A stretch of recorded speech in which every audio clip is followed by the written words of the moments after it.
प्रिय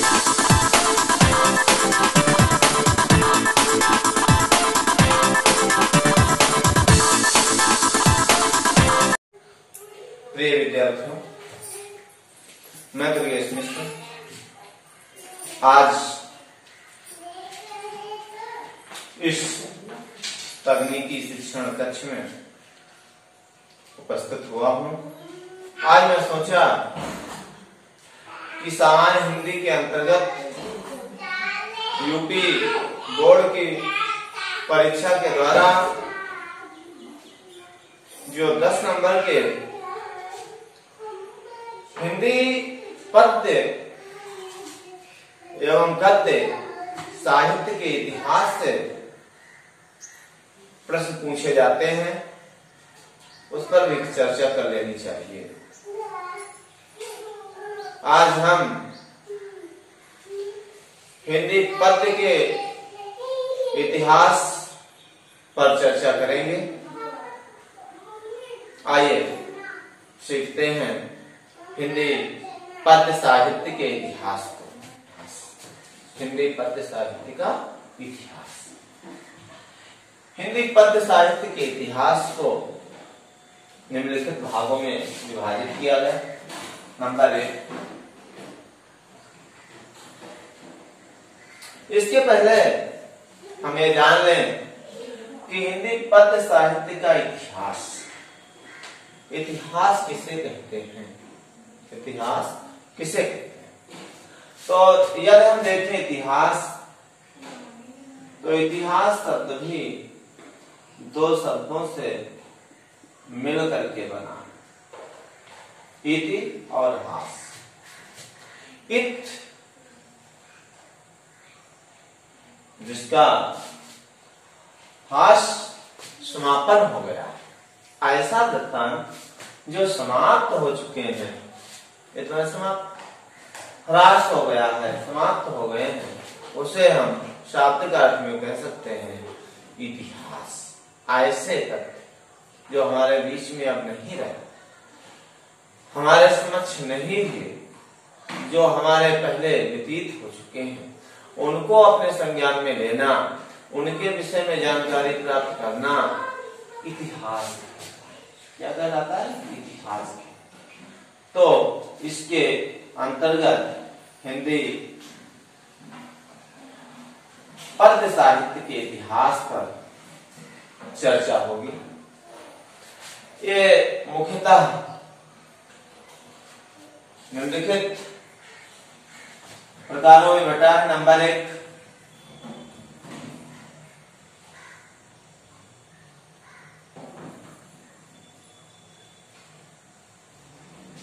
आदि, जिसे कई नामों से जाना जाता है। एक बहुत ही चर्चित और इसका नाम हो गया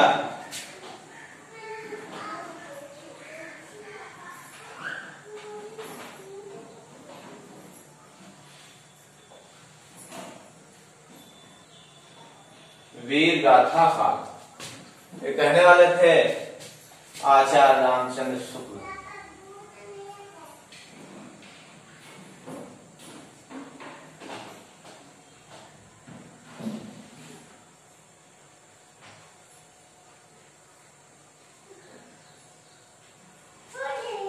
आचार्य रामचंद्र शुक्ल ने इस काल को, आदिकाल को वीर गाथा काल,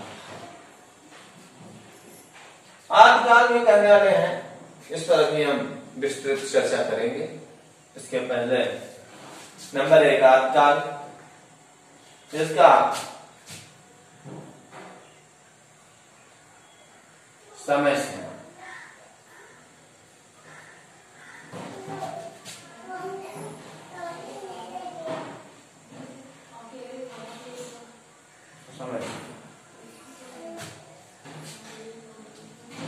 सन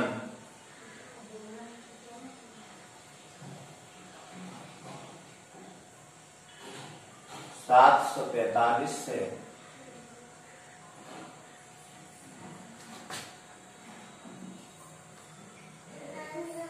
सन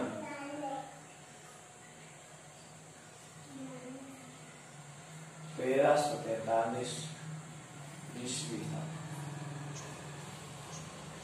मानते हैं।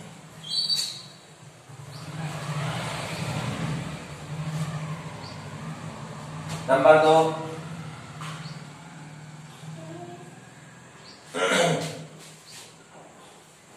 नंबर 2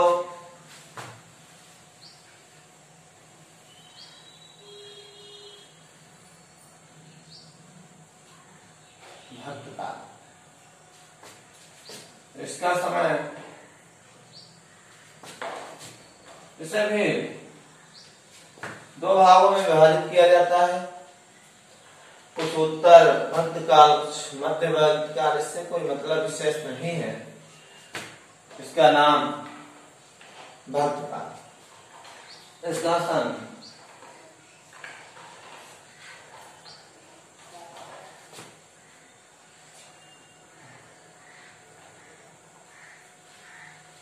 1343 ईस्वी से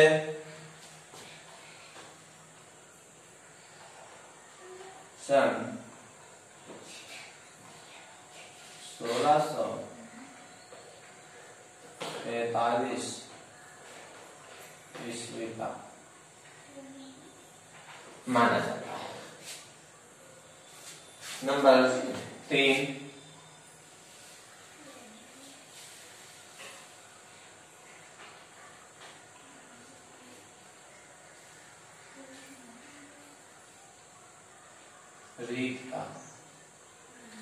रीतकाल का समय जिससे भी कई नामों से जाना जाता है, विशेषकर आज इतना ही जानते हैं।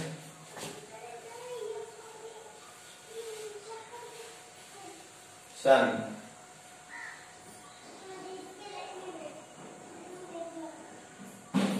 1643 ईस्वी से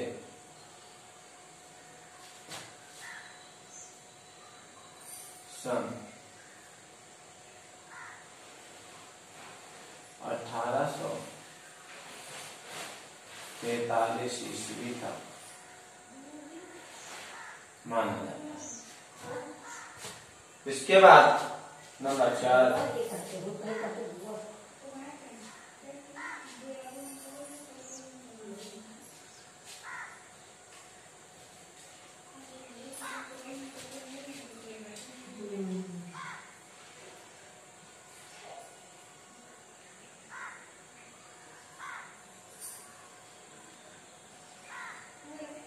आधुनिक काल। आधुनिक इसका सन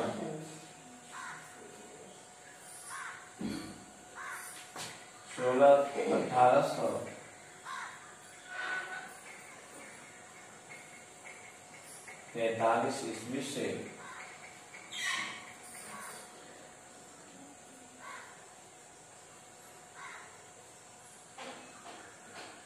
आज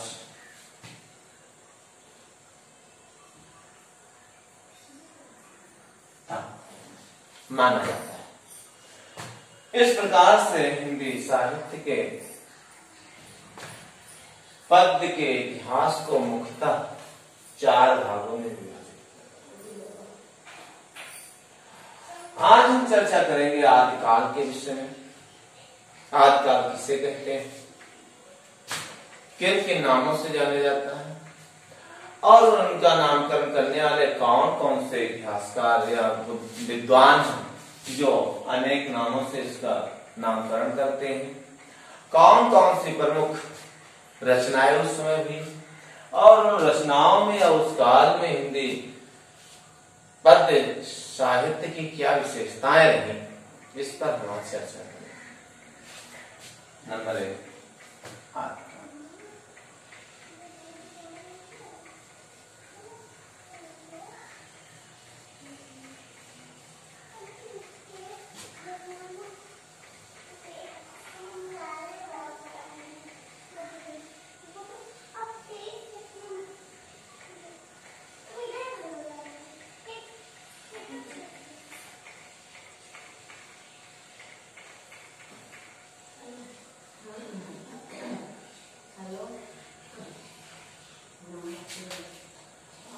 आदिकाल किन के नामों से जाना जाता है, कौन कौन उसका नामकरण करने वाले विद्वान हैं, आज पढ़ते हैं।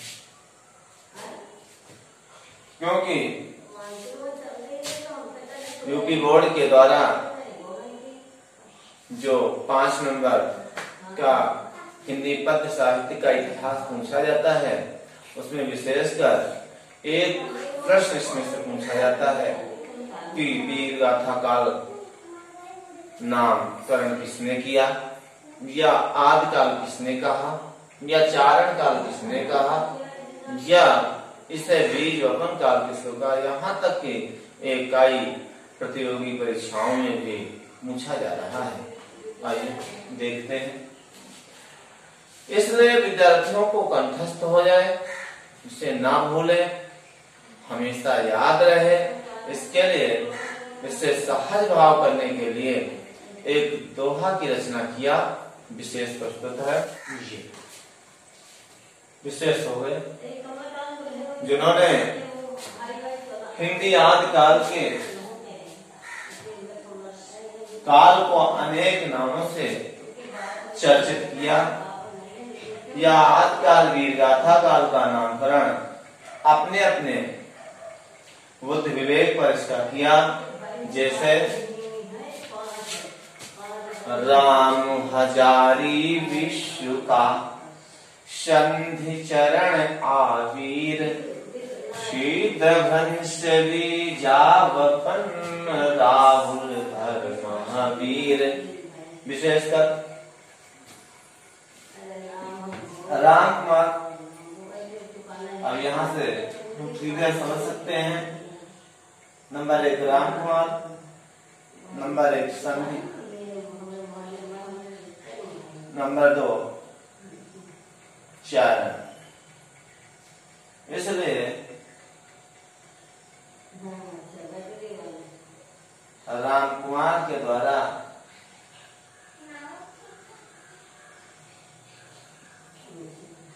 इस काल को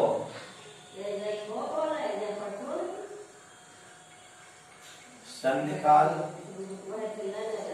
एवं चारण काल कहा। जबकि एक और हुए हैं पश्चात सभ्यता के प्रोफेसर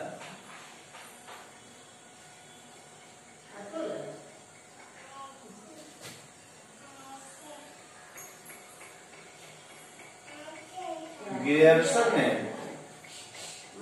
उन्होंने भी चारण काल कहा, लेकिन राम कुमार वर्मा जी ने दोनों नाम राम कुमार वर्मा जी ने आदि काल को संधि काल एवं चारण काल दोनों नामों से संबोधित किया। क्योंकि उस समय भारत कई राज्यों में बटा हुआ था, जिसके कारण आपस में मतभेद होने से युद्ध होता था, और युद्ध होने के पश्चात कुछ शर्तों के अनुसार उन्हें मित्रता या संधि करते थे। इसीलिए इस काल को इन्होंने संधि काल कहा। और चारण काल अर्थात उस समय प्रत्येक राजा की राज में जो है उनका यश गान करने वाले, उनके वीरता के, उनको यशोगान करने वाले, उनके राज में भट्ट रहा करते थे। और भट्ट जो उनके राज में उनके आश्रय में रहते थे, उनके कारण उन्हें चारण कहा जाता। उसी के कारण इस काल को चारण काल कहा जाता। प्रोफेसर गिरियर्सन ने भी इसे चारण काल कहा। इन दोनों को माना। नंबर 2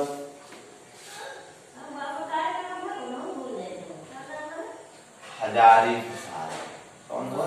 हजारी प्रसाद। हजारी प्रसाद। अब इधर क्या बचा? नंबर 2 आ।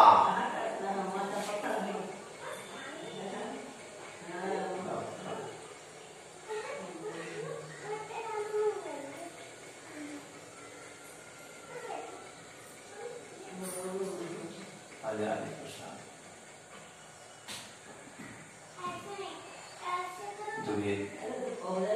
इन्होंने इसे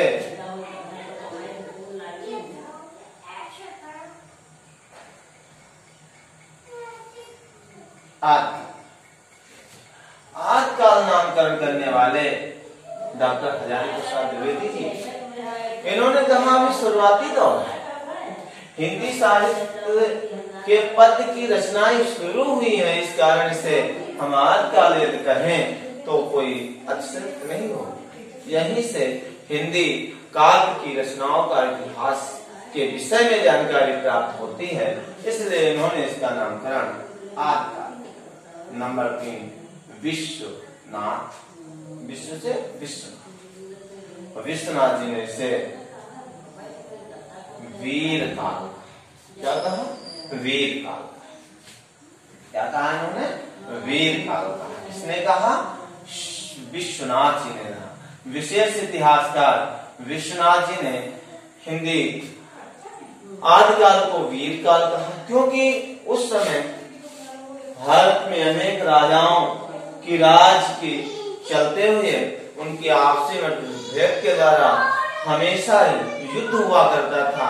अपने वीरता, अपने बल पौरुष के बलबूते पर एक राजा दूसरे राज पर आक्रमण करके अपने राज का विस्तार किया करते थे, इसलिए इस काल को उन्होंने विश्वनाथ जी ने वीर काल कहा। नंबर 3,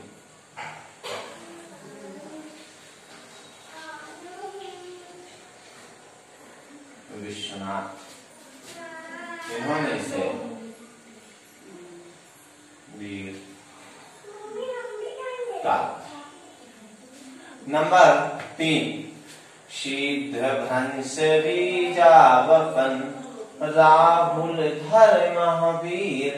तो नंबर 4, राहुल।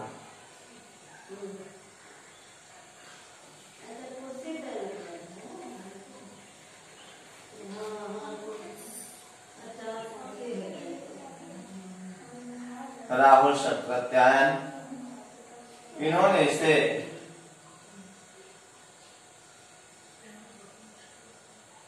सिद्ध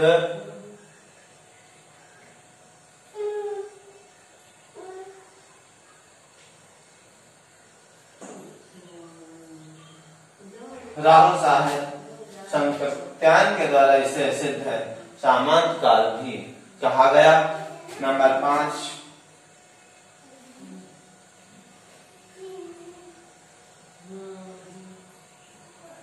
भ्रंश अर्थात धर, चंद्रधर,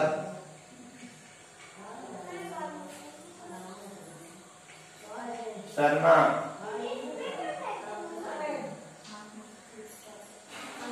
गुलेरी वाला, इसे अपभ्रंश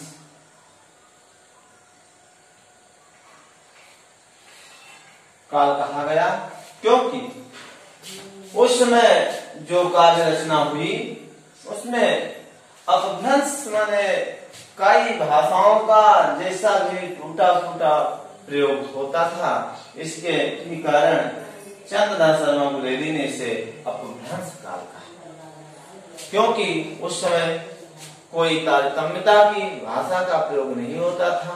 डिंगल पिंगल को माना जाता है, लेकिन फिर भी उसमें भी बहुत प्रकार के अशुद्ध शब्दों का, बहुत प्रकार की जो भाषा की दृष्टि से ठीक नहीं उतरती थी, फिर भी उसका प्रयोग कर दिया जाता था।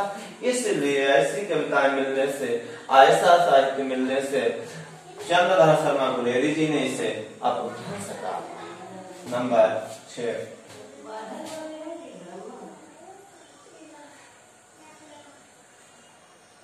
बीजावपन अर्थात महावीर, महावीर ने महावीर।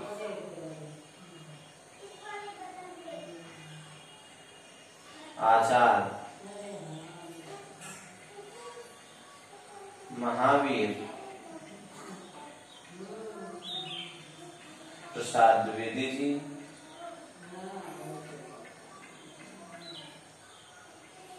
इसे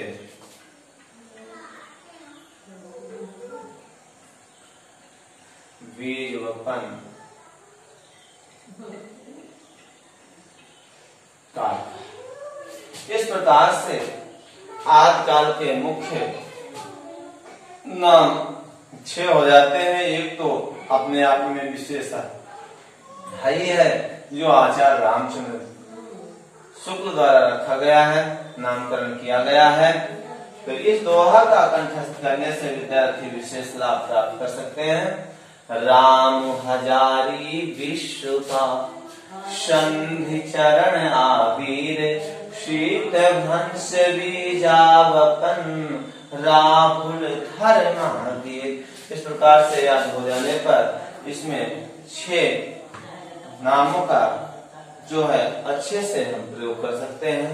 नामकरण के विषय में कौन किसने किस नाम को जो है से पुकारा है आदिकाल को, ये हम जान सकते हैं, समझ सकते हैं। नंबर 2 पर अब हम उस काल की प्रमुख रचनाओं के विषय में बात करेंगे। उस काल की प्रमुख रचनाओं के विषय में बात करेंगे। उस समय विशेषकर 2 प्रकार की रचनाएं हुई।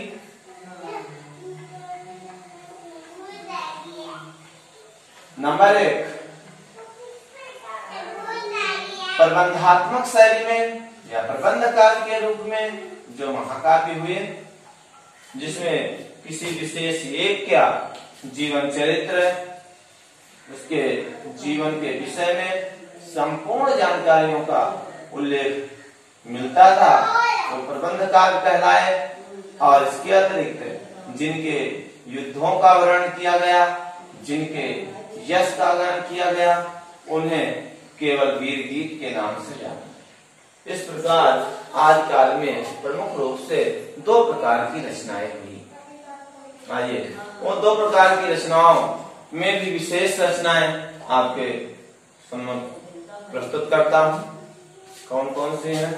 पहले हम देख लेते हैं प्रबंध काल के अंतर्गत कौन कौन सी रचनाएं और उसके कौन कौन से रचनाकार हैं। यहाँ से भी एक महत्वपूर्ण प्रश्न प्रत्येक बार यूपी बोर्ड की परीक्षाओं में पूछा जाता है, विशेष ध्यान दें।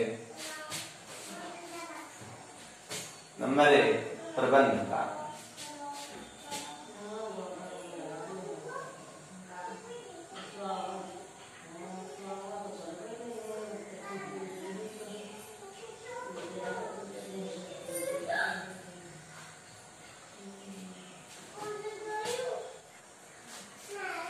प्रबंध काल के अंतर्गत निम्न ग्रंथ आते हैं।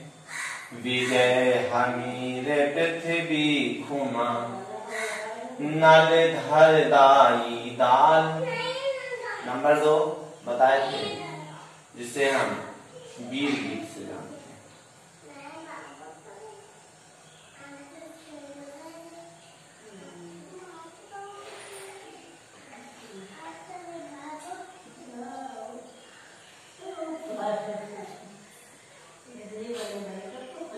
वीर गीत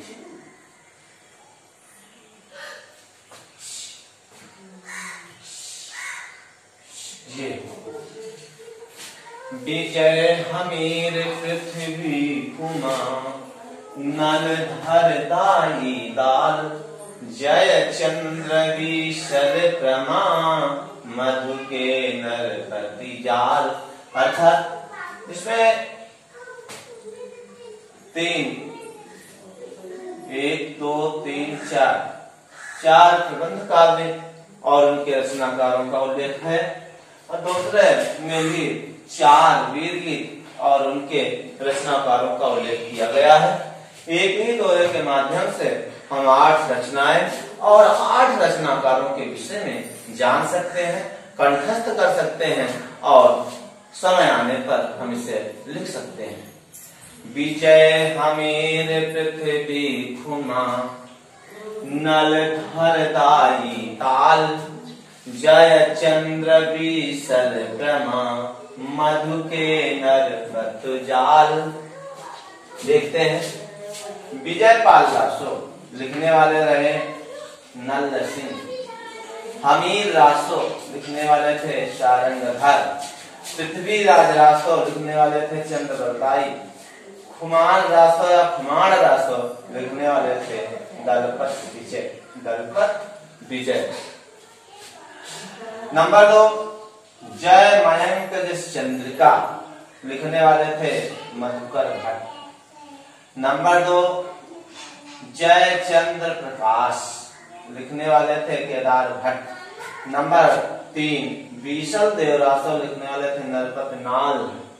और नंबर 4, परमाल रासो, लिखने वाले थे जगनिक। इस प्रकार से 8 रचनाएं पूरी हो जाती हैं। ये 8 रचनाएं ये 8 रचनाएं पूरी हो जाती हैं।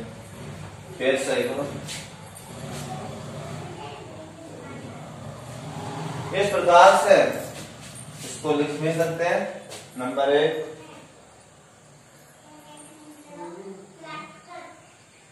विजयपाल। नंबर 1, विजय। ग्रंथ का नाम लिख लेते हैं, विजयपाल रासो। लेखक देखिए, विजयपाल रासो। नल अर्थात नल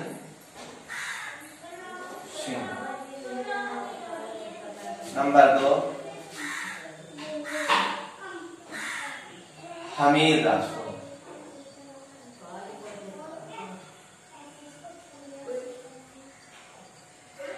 लेखक हो गए हमीर रासो धार अर्थात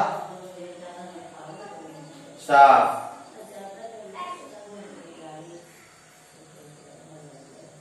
रंग धार।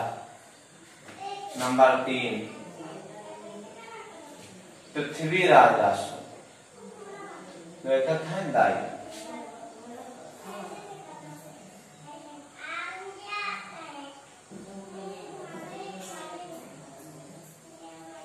लेखक हैं चंद्र बरदाई। नंबर 4, मान रासो, लेखक हैं दत्त विजय।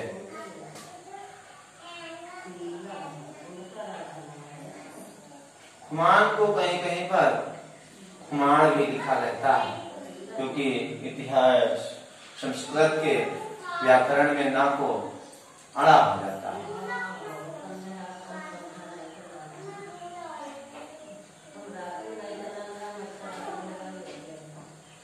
खुमाण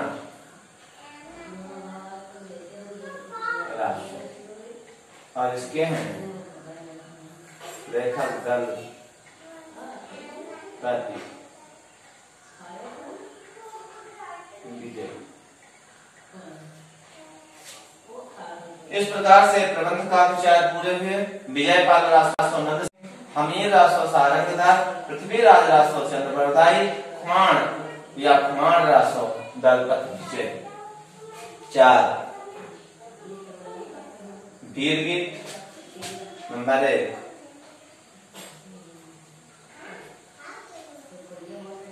जय मयंक जस चंद्रिका, लेखक हैं मधुकर भट्ट।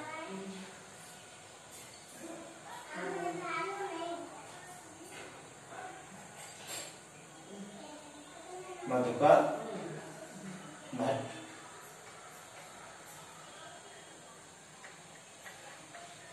नंबर 2, जयचंद्र प्रकाश।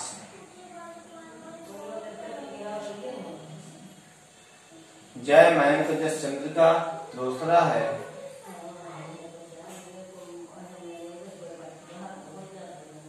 चंद्र प्रकाश।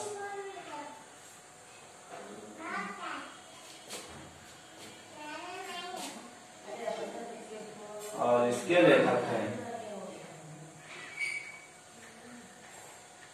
केदार ये राजधानी। और नंबर 3 विषम देवरासो।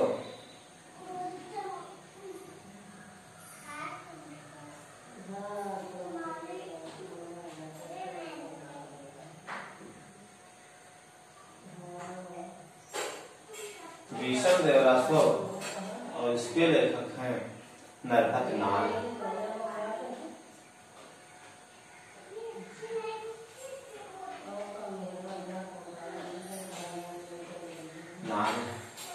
और नंबर 4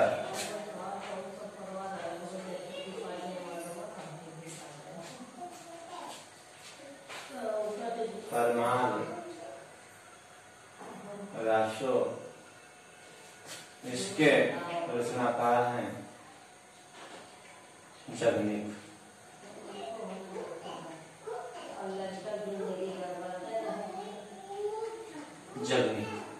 इस प्रकार से आदिकाल के प्रमुख 4 प्रबंधकार लेखक, कवि और उनकी रचनाएं, और 4 वीर की रचनाएं और उसके रचनाकार ये मुख्य होते हैं।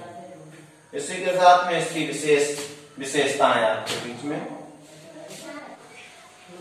वीर रस का प्रयोग किया जाता था। देखिएगा, रचना राशो ग्रंथ की विशेषताओं में आता है, रचना राशो ग्रंथ की आश्रयदाता खास भाषा डिंगल पिंगली वीर वीर रसवास। अर्थात उस समय की रचनाएं विशेषकर रासो ग्रंथ के अंतर्गत हुई। नंबर 2 आश्रयदाता राजाओं की प्रशंसा होती थी। नंबर 3 उस समय की रचनाएं डिंगल और पिंगल भाषा में की गई तथा उस समय वीर रस की अधिकता थी। अर्थात वीर रस उस समय अपने को हर जगह निवास करने के रूप में दिखाई देता था। अर्थात वीर रस की प्रधानता इस समय के रचनाओं में वीर रस की प्रधानता। इस प्रकार से आदिकाल का विशेष परिचय कराया गया। जैसे कि आदिकाल के विशेष नामकरण करने वाले कवि और इतिहासकार और उनके नाम। उसके बाद में उस समय के विशेष रचनाएं और उनके रचनाकारों के नाम तथा उस समय की विशेषताओं अर्थात प्रवृत्तियों के विषय में चर्चा की गई। मुझे आशा है कि इसके विषय में हम कुछ न कुछ सीखे होंगे। अगर प्रयास किया गया होगा तो अवश्य ही कुछ न कुछ समझ में तो आया ही होगा। और इसके बाद एक आपसे निवेदन है कि जो इस काल की प्रमुख प्रवृत्तियां मैंने एक दोहा के रूप में लिखा, इसे आप लोग 4 पॉइंट में या 4 बिंदुओं में होमवर्क में करेंगे और फिर हम अगले कक्षा में भक्त काल को लेकर के आएंगे और उस पर चर्चा करेंगे। धन्यवाद।